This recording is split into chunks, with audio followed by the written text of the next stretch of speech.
So my dumb ass takes the bag. I'm driving away, staring at the bag, and I just dump it like in one of like the woods somewhere. And the police officer was like, "Hey, are you Dominique Robinson?" And I'm like, "Yes." And she looked at me like, "You really need to be careful with the company that you keep." You know, me being me back then, you know what I'm saying? I wanted to help. I'm like, dang, I'm in connection with his dad.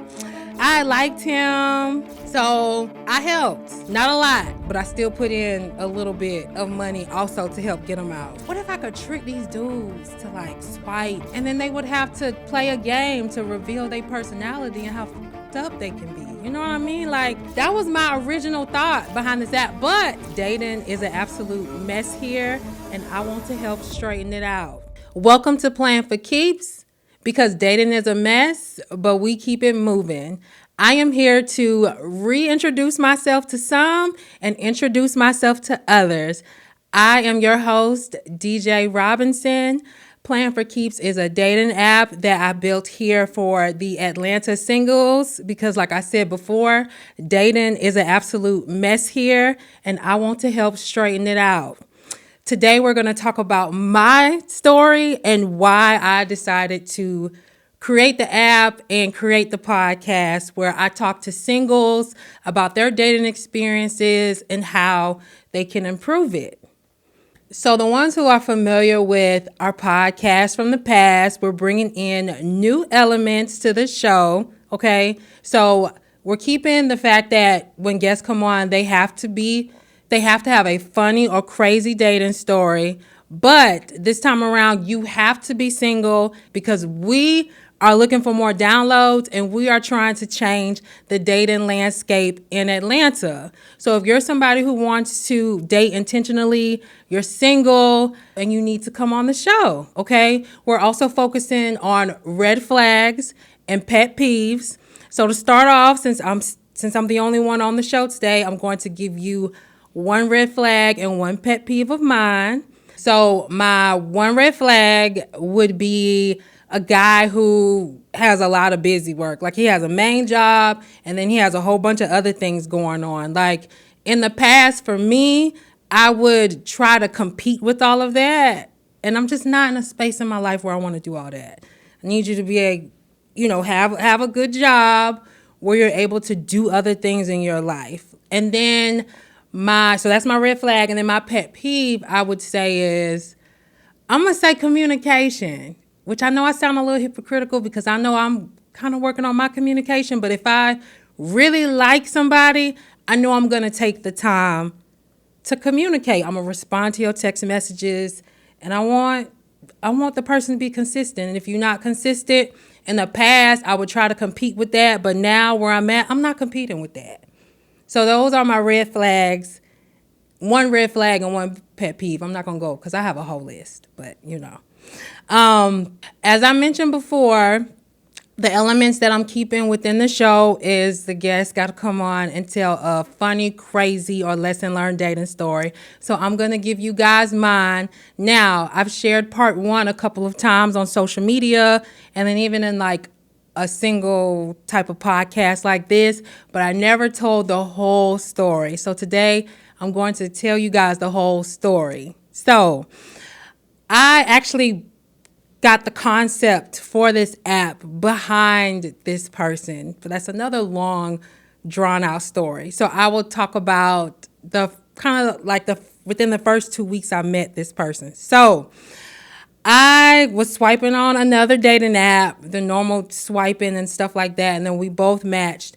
We immediately started messaging each other, and it was my day off, and we FaceTime for a few minutes. Like, we messaged like a little bit. I can't remember the conversation, but we ended up basically saying, I told him I was off, and he said he was at home chilling. I'm like, okay, why don't we meet? Because this is how fast I used to be. I'd be meeting people the same day. But we FaceTime for like maybe 5 minutes just to make sure we looked like our pictures or whatever. So I did that part. And then I hit my homegirl up and I asked her, like, hey, are you willing to come with me to meet this guy? He claims he has a couple of homeboys at the house or whatever. She was like, sure. So, I get ready to meet him at his house, which is another crazy thing. Mind you, I want to let y'all know this was a long time ago, okay? This was a long time ago. I don't need nobody judging me and talking crap under the comments like this was like a year ago. This was a very long time ago. Anyway, back to the story. So I picked my homegirl up because she wasn't driving at the time. And as we're driving to this guy's apartment, I noticed a guy that I thought I saw on the camera and another guy walking with bags of like groceries. And I'm like, nah, that ain't him. That's not him. That's not him. So I continue driving. I get into, it was like a gated apartment community or whatever. So I call him and I'm like, hey, I can't get in. And he gives me the code. Come to find out, he sounds like he's kind of out of breath as he's talking to me. And I'm like, oh, shit, that looks like that probably was him. Anyway, so I get to his apartment before he gets there. And I see him and the other homeboy walking with the groceries. I feel like that should have been probably red flag number one. But then he said that place was his place. So I was like, you know what? We gonna roll with it. So, we end up kind of going inside. We hang out with him, his homeboys. It was a good time. I remember it being a good time. It's a little bit of a blur, but it was enough for me to see him the next day and then the next day. And then we just kind of we just hung out all the time. Now, mind you, when I went to the apartment, there wasn't a lot of stuff. He said he just moved in and, he had a couple of his homeboys kind of staying with him as he kind of helped them out or whatever. And a situation came up where he didn't have, as I mentioned, he didn't have a car. He wanted to rent a vehicle so I guess he could like buy more furniture and stuff like that. And he had a out of state license. I'm not gonna say where he's from because I don't want to put out there who it may be. But he had an out of state license. So when you have an out of state license, you can't rent a car. I can't remember what the issue was with U-Haul or whatever, but I think it would have just been cheaper to rent the car. So I'm like maybe a week and a half, 2 weeks in, and here I go because he has the cash. I'm like, oh, I'll help you. You can rent the car under my name. Anyway, so we end up finding this rinky-dinky place where you can kind of rent cars. So we go there. He rents the car. The car's in my name because I have the Georgia ID or whatever. And he has the car. So I'm going to fast forward a little bit. He done had the car for a few days. And it was another day that I was supposed to come to the house and meet him. So I get to his house a little early. He's out and about in this rental car. I'm waiting for him to come back to the apartment. So I'm waiting in my car. And I'm texting. I'm trying to call. No answer. So after about 30, 45 minutes, I get frustrated and I leave. I go home. And then I want to say maybe an hour and a half later, I'm about to be on my way to bed. And I get a call. And it's from him. And I answer the call. I answer the phone. I'm like, hello? He's like, oh, I'm about to get arrested. And then the police officer takes the phone and she's like, hey, is this Dominique Robinson? And I'm like, yes. And she was like, well, I'm going to need you to come down to the Walmart on such and such. So I'm like, what is going on? And at first I'm thinking like, do I want to go to this Walmart? But I'm like, no, let me go. So I'm driving to the Walmart and I see all of these police cars like everywhere. And I'm shaking like a leaf because I'm like, what the? And I recently just kind of got out of my own trouble. And here I am maybe 2 years later. I'm like, what the hell is going on? So anyway, I pull up, heart beating fast, and I drive up, and I see him in handcuffs. I see another homeboy in handcuffs. I see this homeboy not in handcuffs, looking confused. I get out of the car, and, I walk towards him, and the police officer was like, hey, are you Dominique Robinson? And I'm like, yes. And then she asked me, she was like, do you know who this is?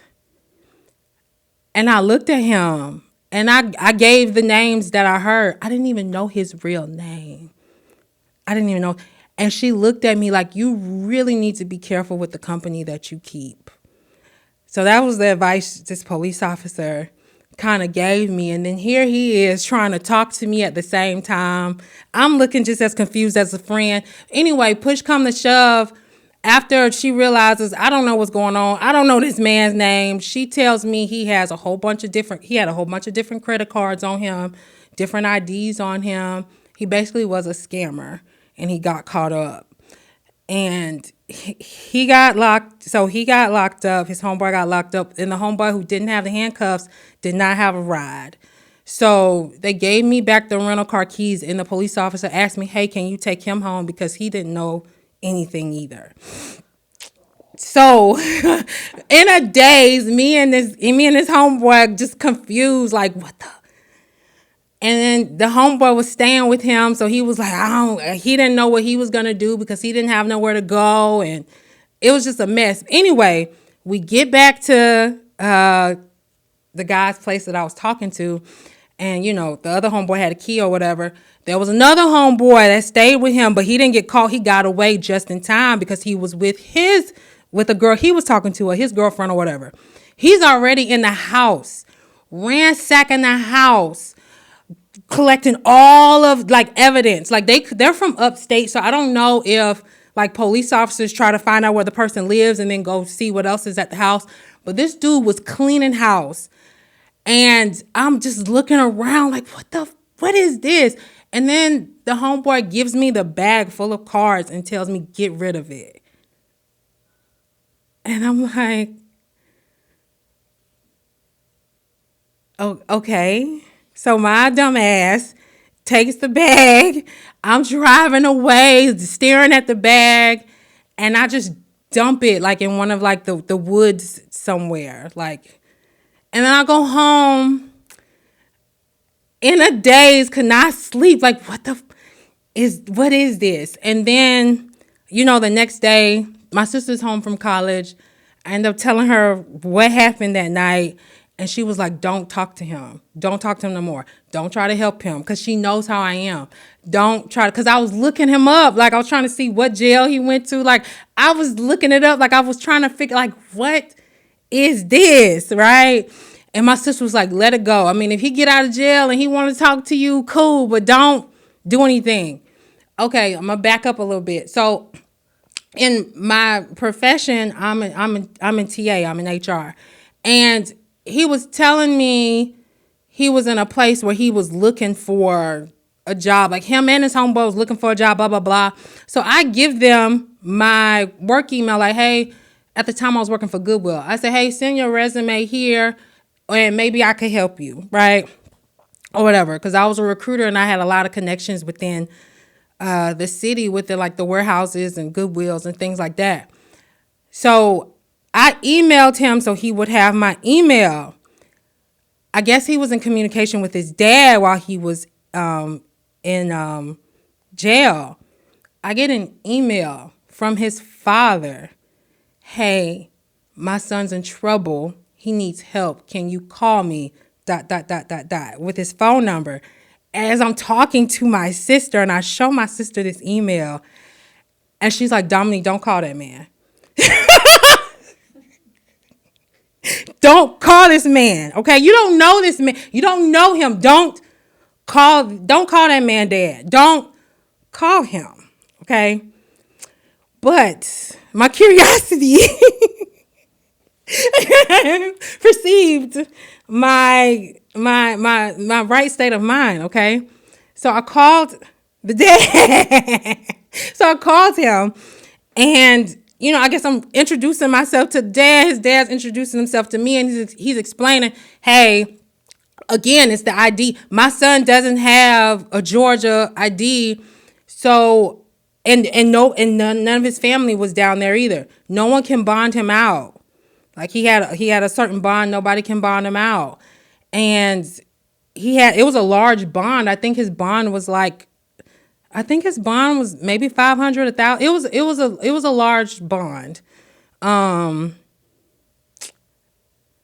yeah, it was a large bond because I think it was like 15,000 and 15, something like that. I think they got it down to like 10,000, so 1,000 to get out or whatever.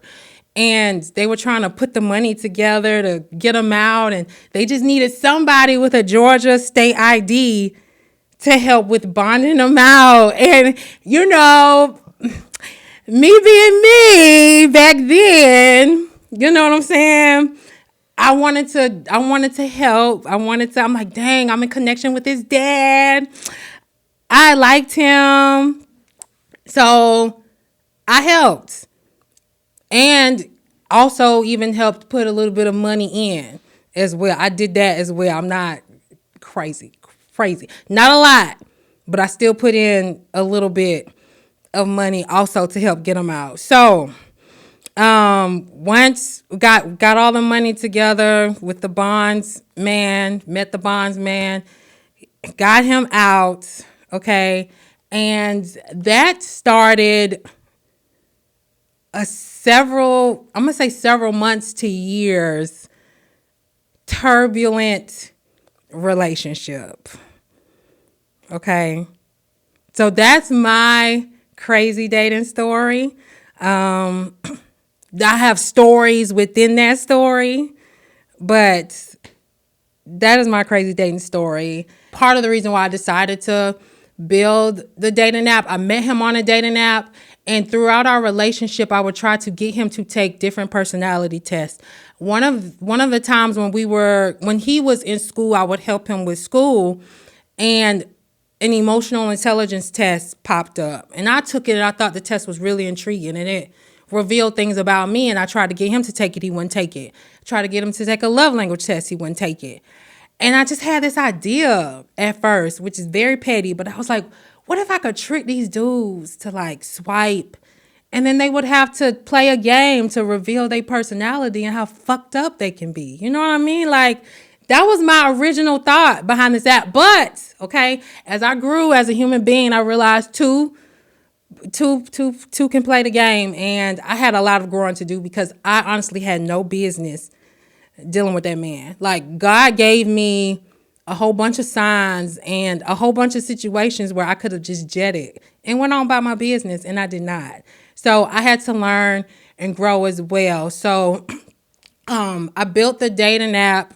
So as I grew, okay, as a person, and learned about attachment theory, how I learned about there's different levels to emotional intelligence, as I learned about the Enneagram, as I even learned about myself sexually, I decided to create an app that could help people get to know themselves on a deeper level so that they can choose better. So this is what I want to just bring to the world, starting with Atlanta, because they say Atlanta is the worst place to date. But statistics say that Atlanta has the most potential because of just the things you can do here. I know the ratio they say it isn't all that great, but I feel like if you are in tune with yourself and you date with intention, you can find your person here in Atlanta. And I want to be a part of that. So that is why I built the app. So if you are single, okay, and you have a funny or crazy dating story, you felt like you've evolved as a person, I would love to have you come sit here with me as we talk about your dating story. Dating be a mess, but we still press on, playing for keeps. We telling the truth, yo. Single, still hopeful. Lesson learned, then we laugh. Crazy stories, real love. Let's get into it.